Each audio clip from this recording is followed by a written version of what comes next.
Meron pa mga humahabol. Ha? May Na mga umuwi pasahero pa daw. ng lalawigan. Nakay. Ito siguro yung mga gustong diwang ng bagong taon sa mga lalawigan. At naroon na ating kasamang si Edwin Duque, nasa terminal ng bus sa Caloocan City. Edwin, kamusta ang sitwasyon? Kuya Romel, good morning at kung gaano karami yung nagsipag-uwian nung isang araw bago yung Pasko. Tagsa naman ngayon yung mga galing ng biyaherong galing Bulacan na pasahero nitong Victor Liner. Itong mga ito yun yung mga namasko at pabalik ng Maynila at sila naman ay dito naman mag-celebrate ng bagong taon. Pero itong aircon bus ng Victory Liner nasa may 200, no?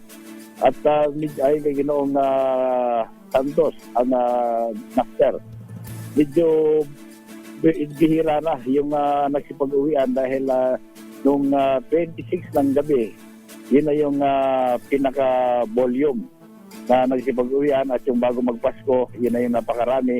Pero may mga mailan-ilan lang dahil may pasok pa nga ngayon at inasahang mamayang gabi uli ay muling bubuhos dahil doon sa mga unang bunyay pauwi nakaraan ay marami na rin na nagsipagbalikan sa Maynila dahil sila naman yung mag-celebrate ng bagong taon dito sa Maynila. Kaya parang palitan eh.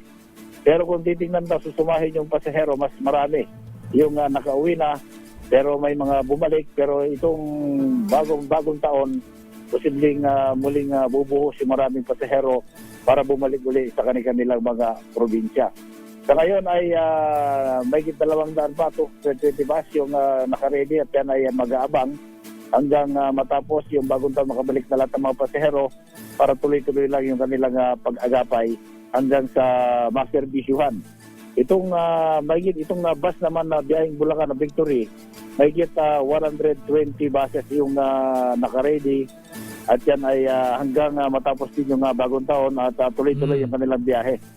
Habang itong pasahero naman na biyaheng Baguio, biyaheng Northern Luzon, Isabela, sila pa rin yung napakaraming naihatid na mula pa nung bago ang Pasko. Kaya inasahan sa pagbabalik ay naka-ready pa rin daw sila para maihatid at ligtas. Pero itong mga tauhan ng LTO, tuloy-tuloy yung kanilang pagmonitor ngayon dito sa mga bus dahil tinitingnan nila, Kuya Romel, kung sapat ba, tama ba yung sukat ng gulong. Kung medyo manipis-nipis na, abay may hindi na pinapayagang makabiyahe. Naigpiti sila doon sa pagmonitor sa mga nakainom. Kahit amoy alak lang, hindi na sila pwedeng bumiyahe.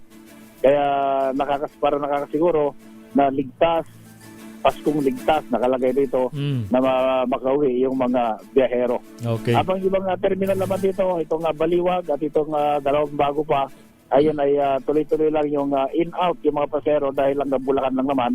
Pero sa ngayon, ang pinakamatumal na itong biyagi ng bahagi ng Northern Luzon. Edwin. Yan, mula pa rin dito. Edwin, pakipasyalan mo nga yung area ng monumento dyan sa may circle. Alamin mo kung kamusta ang bentahan ng mga paputok dyan. Sa ngayon, wala pang nagbebenta ng paputok, Kuya Romel. No? Dito Ganun ba? Mahigpit. At Sige. may mga lugar. Pero siguro yung bispiras ng bagong taon, yan, maglulutangan na yan. Yung mga nagbibig. Sa ngayon, na-monitor natin mula pa kahapon. Kanina, inikot din natin itong bagay ng Monumento Circle. Wala pang mga nagbebenta ng paputok. Okay. Ayan. Back to you, Kuya Romel. Maraming salamat, Edwin Duque. Ayan, mula sa